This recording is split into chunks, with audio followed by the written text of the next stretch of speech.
Hello and welcome to some more Star Citizen Alpha 4.0, the next big patch, potentially the biggest and most important patch that Star Citizen has ever had, has changed quite a lot over the last year with its features, and even in the last few weeks there have been loads of additions and removals there. So let's talk about what we're getting with Alpha 4.0 and what we're not, and some rumours. Alpha 4.0 does have a load of bugs at the moment on the PTU. It's Wave 1 on the PTU at time of recording. It's going to go to wider PTU soon. By the end of the year, at the very least, you're going to have open PTU, but the plan is still to have it live by the end of the year, at least the moment. Now, a load of the problems that the patch has are caused by server meshing, and problems of elevators spawning, streaming, hangars. Whether or not it's going to actually be released into our hands by the end of the year is dependent on if CIG can get a good working, stable build, something that's stable enough. Now, also, please bear in mind that some bits got moved out of 4.0, which we're going to talk about in a second,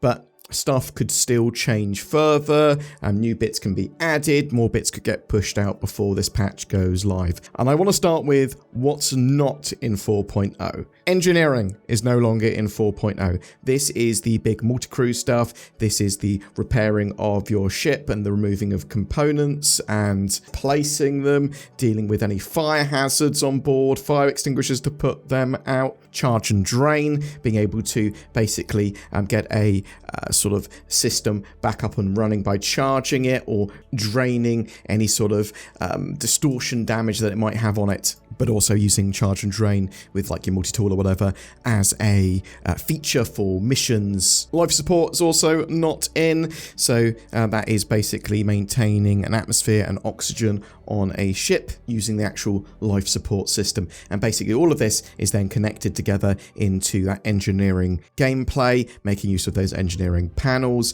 but also being able to lock sections of your ship off and sort of vent them, maintain fuses in sections of ships, because if those connections break, then you lose the circuitry of your ship and certain components might not function. There's also the transit system refactor, which might seem relatively minor there, but is one of the largest things because the transit system refactor is supposed to be used in conjunction with server meshing to get a better experience for elevators, for trams and all that sort of stuff, which when they don't work, that means you can't traverse the Star Citizen universe. But CIG should be trying to get it into a reasonably good state without it anyway. So these were all pushed from the original 4.0 build because they just weren't ready. They weren't ready in time anyway, because they want to try and get this patch out by the end of the year. As I said, CIG implied that they would be adding those features, at least most of them, during the 4.0 cycle, probably in a 4.0.x patch in the near future, although that is going to be dependent again on if they're ready or not. I do also believe that they're disabling service beacons for the initial 4.0 launch,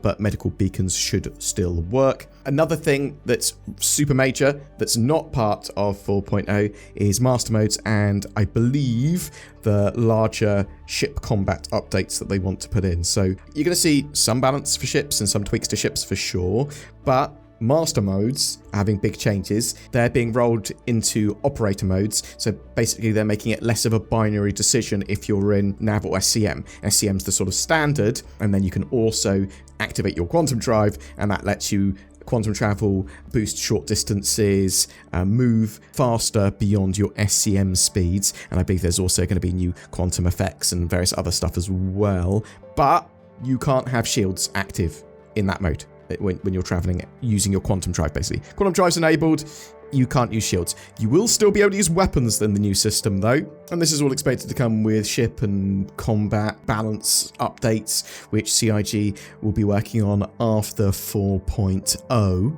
And that makes sense because they're going to want to have the engineering gameplay in there first, and then sort of balance that a little, and then get that sort of more combat and ship balance and tweaking more of the components and that sort of stuff afterwards. But what is in Alpha 4.0 now for the initial launch? Server meshing v1. So this is static server meshing, basically we're going to divide up the Stanton and Pyro system into multiple servers, stitch those servers together, and then have them all part of a single shard. And that means that you'll seamlessly move between them. It's effectively all operating as a single dedicated game server in the old traditional sense. Basically, you're going to have 500 to 1,000 players per shard for the initial release, it looks like. You're also going to have jump points, which will connect the Pyro and Stanton system. It's just going to be the Stanton Pyro, Pyro Stanton jump points there.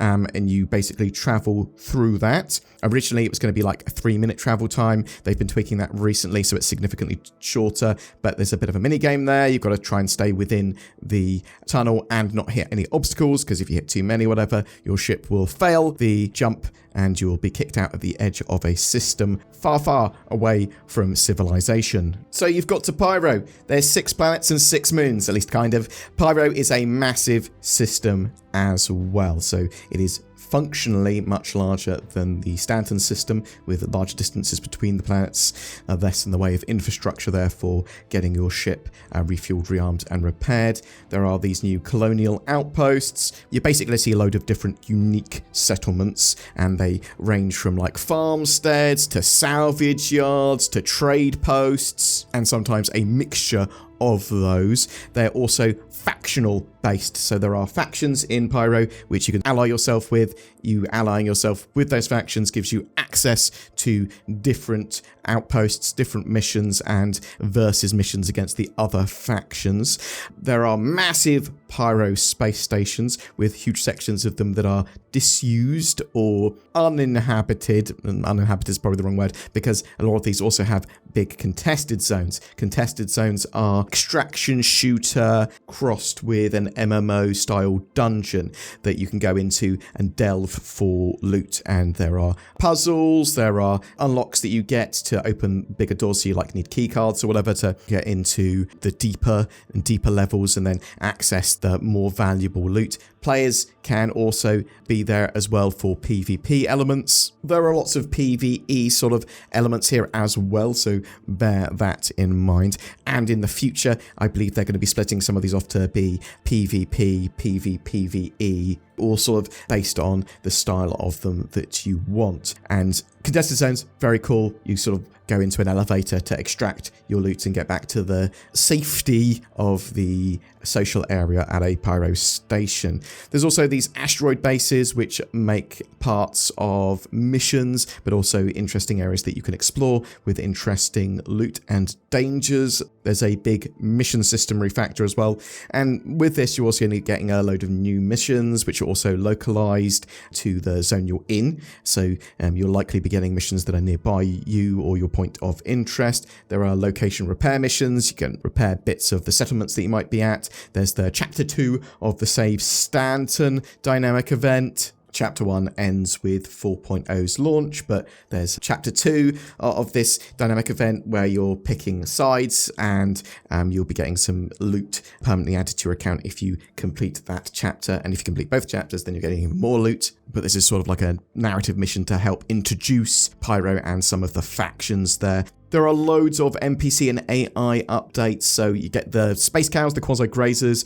with variants and harvestables for them. You'll see these around various farmsteads and that sort of stuff, but also around places like Microtech. Their variant is kind of tied to the biome that they are in. There are various NPC improvements as well, better animations, generally better AI, new wild lines. They should feel a bit more alive and much more talkative in areas. There's factional warfare as well, as I talked about earlier, sort of make choices with who you want to work with and what sort of reputation tree you want to climb. This will get tracked. If you're really annoying some factions, they'll shoot you on sight, but as I said, it'll give you access to different settlements and missions. And in 4.0, there are going to be 2 major factions you can work with in the Pyro system, though there are others as well that are sort of against everyone, like Xenothreat. Ship and vehicle wise, we know that the Mirai Guardian's going to be turning up in 4.0, and they've got plans for other ships and vehicles. We just don't know exactly when they're turning up, so potentially we could have more like the Starlancer TAC, the TAC might turn up, things like that, but expect more and others for sure. There's also a lot more going on with 4.0 under the hood. There's loads of features that they haven't really announced in the roadmap area. They might have just mentioned it as a off-the-cuff comment on a Inside Star Citizen or as part of patch notes. So probably the biggest thing here is there is a massive economy change. huge. So there's going to be a full wipe of 4.0. Pretty much everything's getting wiped. You'll keep anything that you've bought with real money or promotional items and stuff like that. They'll stay on your account. But all commodities will be seeing a price rebalance and rarity sort of rebalance where they appear, the loot containers, loot box, loot table updates, and the way that they've distributed these sort of commodities and items should make for interesting trade routes for players that want to take advantage of them. So they'll be like, oh, moving this item from this planet or this outpost in Stanton to this station in Pyro nets you a really big profit. I'm not sure what level of dynamicness that's going to have, but in the future loads, but I'm not sure what it's got in 4.0. Fuel prices have been reworked, so lots of stuff is going to be a lot more expensive in a lot of cases, so bear that in mind. They sort of trying to get rid of the inflation and people having huge amounts of money over a certain amount of time and nothing to spend it on without it like driving the economy or anything. So mission rewards are also getting reworked with the effort versus reward system. So time, complexity, difficulty, cost to do, danger, required items, all that sort of stuff are all factored in for your payouts. Ammo costs, they're going up hugely, many times in most cases. Missiles, bombs, torpedoes costs, again, hugely raised. And so this is going to have like some torpedoes, like the top size torpedoes at the moment anyway, during testing, torpedoes of like 500,000 Alpha UEC. And that's a lot. Lots of this stuff is ridiculously expensive now and will drain your money pretty quickly. So they're supposed to be used sparingly is the idea, like these massive size 10 torpedoes or whatever. Also, when you insurance claim your ship, you're not going to get back any of the torpedoes, I believe, that you fired. This is going to be true of missiles and bombs as well. There's a load of new stuff to purchase in Pyro and expect the prices to be very different to that of Stanton. There's been a dynamic music system update as well. So this is mostly Pyro orientated, but you should notice the way that it moves into different things based on whether you're on the ground, in space, during combat, going into quantum, what star system you're in is all sort of changed and tweaked here to have a nice seamless but evolving music system. Quantum travel, that's getting updated as well. So quantum drives have three main factors that you'll want to consider when purchasing them and replacing them in your ships: max speed, acceleration, and fuel consumption. The larger drives are obviously going to typically have higher max speeds as well, but lower acceleration. There are various planetary tech and engine updates that CIG have been slotting into 4.0. They had that impressive planetary tech demo at CitizenCon, both in 2023 and in 2024, and some of these bits are making their way to Pyro and the sort of general 4.0, but a lot of the Pyro planets are being made with this in mind, with better clouds, better fog, better lighting. It is a marked visual improvement. Clouds on some of the Pyro planets look amazing in the way they're animated and move. Looks like dynamic weather, but I don't believe it is dynamic weather yet. There have been loads of head tracking and VoIP updates, face over IP, making the general experience for that better. The Carrack has seen an update, although you're going to see lots of individual updates to ships. The Carrack has received a opening, closing, functional set of cargo pods now, and a deployable cockpit blast shield. The former there allows the Carrack to actually be used properly with the cargo systems in-game. Also, there are functional PDCs, point defense cannons for a variety of ships, including the, I believe, Constellation Phoenix, but the like Idris and Polaris, but they've been tweaking them, and in 4.0 they will be targeting anything that attacks the parent ship, at least that's the sort of plan at the moment, as well as locked missiles and torpedoes. And those point defense cannons and systems do not discriminate. It's whoever attacks them, they attack back. There's an injury rework as well. Basically, you're less likely to get injuries and the threshold to get them are higher.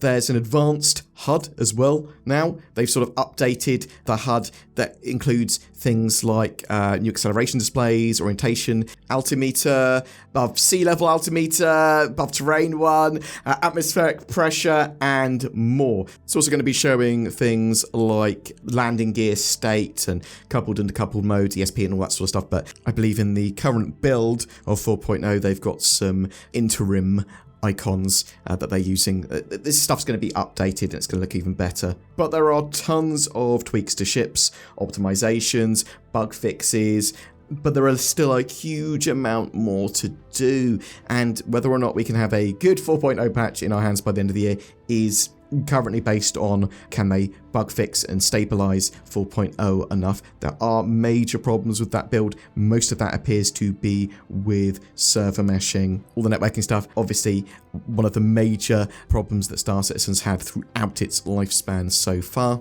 I did want to talk about some other sort of little bits and surprises. I mean, people are talking about stuff. Various different ships could turn up. Sandworms now are also being talked about. Probably not in 4.0 as sort of initial build, but they could be tested during like a PTU cycle or something during 4.0. There's likely going to be more customizations for characters, and various things that are in the customization pool will be applied to NPCs. Expect to see loads of different additions to NPCs, from tattoos to just loads of different costume types and rewards and items, stuff like that, because Pyro is a big system and there's loads of unique stuff there. There's going to be loads of unique loot to find in the contested zones and asteroid bases and by doing factional missions. But that is basically what we know about Alpha 4.0 currently. As I said, some bits could change. I'm interested to know, are you excited for 4.0? Are you playing in the alpha for that at the moment on the PTU? How are you finding that? Are you finding it just impossible to play?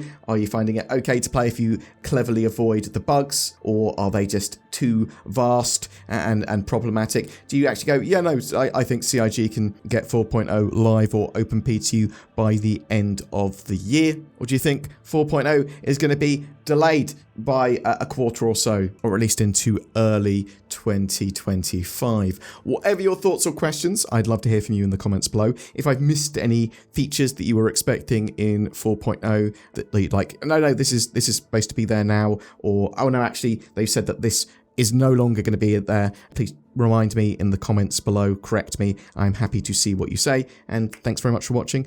Check out this beautiful bald-headed man and listen to what he's getting for Christmas. It's NordVPN or spiders, but get yourself NordVPN. Ho, ho, ho. Hey there, Timmy. No, that's Northern Claus. No, ho, ho, ho, Timmy. I am normal Santa with presents for you. You're really a normal Santa? Yes. Why would I lie about that? I'll have the one on the left. There you go, Timmy. Open your lovely box of spiders. I hate spiders. So do I, Timmy. That's why I would have picked the other box, which was full of NordVPN. Ho, ho, ho. Use the links below to get nordvpn.com/BoredGamer and help protect yourself online, but also give you better accessibility. It should be part of your Christmassy toolbox. Merry Nordmas, one and all. Every month we give away a Star Citizen ship, and December is no different. We're giving away a Starlancer Max, the new super freelancer by MISC. This allows you to do a little bit of everything in the verse. It's a great multi-role ship, multi-mission ship, and multi-crew. It's flyable in-game right now as well. All you need to do to be in for a chance of winning that is comment on any of my videos made during December. That engagement helps the channel. Something else that helps the channel is liking, subscribing, commenting, sharing these videos. Thank you very much to the people that have gone the extra mile by clicking the join button or becoming Patreons. That really helps the channel so much. There'll occasionally be some exclusive content going up there. It'll be like Zin and I playing an escape room. So thank you so much, and feel free to join those lovely people by clicking on the join button or the Patreon link under the videos. Thank you so much for watching, and I hope you have a great ho ho ho Nordmas.